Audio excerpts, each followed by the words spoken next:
Minor লিগের মাঠে যেন পুরনো সাকিব আল হাসানকে দেখা গেল। ব্যাট হাতে তাণ্ডব, বল হাতে নিখুঁত নিয়ন্ত্রণ, দুই দিকে রাজত্ব করলেন বাংলাদেশের এই অলরাউন্ডার। তার অলরাউন্ডার পারফরম্যান্সে বাল্টিমোর রয়্যালসকে ৯১ রানের বিশাল ব্যবধানে হারিয়েছে আটলান্টা ফায়ার। প্রথম ব্যাট করে ৪ উইকেটে ১৭৫ রানের শক্ত ভিত গড়ে তোলে দলটি। জবাবে ১৫ ওভারে মাত্র ৮৪ রানে গুটিয়ে যায় বাল্টিমোর। ব্যাটে বলে জ্বলে উঠে ম্যাচ সেরার পুরস্কার, জিতে নেন সাকিব আল হাসান। টসে হেরে আগে ব্যাট করতে নামা আটলান্টার শুরুটা ভালো ছিল না, কিন্তু দ্বিতীয় উইকেটে দলের হাল ধরেন ঋষি পান্ডে ও পল পালমার।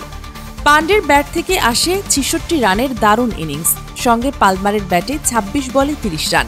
শেষ দিকে ইনিংসের গতি বাড়িয়ে দেন সাকিব ও জাহামার হ্যামিল্টন।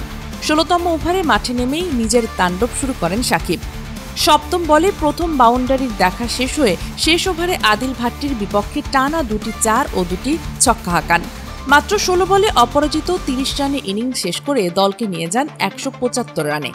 রান তারাই শুরু থেকেই বিপর্যয়ে পড়ে বাল্টিমোর। ওপেনার অগ্নি চোপড়া ছাড়া কেউই ২ অঙ্ক ছুঁতে পারেননি। বল হাতে শুরুতেই আগুন ঝরান সাকিব। ইনিংসের প্রথম বলেই মুক্তার আহমেদকে ফিরিয়ে দেন তিনি। এরপর দ্বিতীয় ওভারে আঘাত এনে ফেরান কুনওয়ারিজত সিংকেরও। তৃতীয় ওভারে দেন মাত্র ৪ রান, আর নিজের শেষ ওভারে আদিল ভাট্টিকে আউট করে প্রতিপক্ষের ইনিংসে টানেন ইতি। সাকিবের পরিসংখ্যান এক কথায় দুর্দান্ত। ৩.১ ওভারে মাত্র ৬ রান দিয়ে ৩ উইকেট। বল হাতে নিতে নিখুঁত, ব্যাট হাতে বিধ্বংসী, এই দুই রূপেই আজ উজ্জ্বল ছিলেন বাংলাদেশের পোস্টার বয় সাকিব আল হাসান।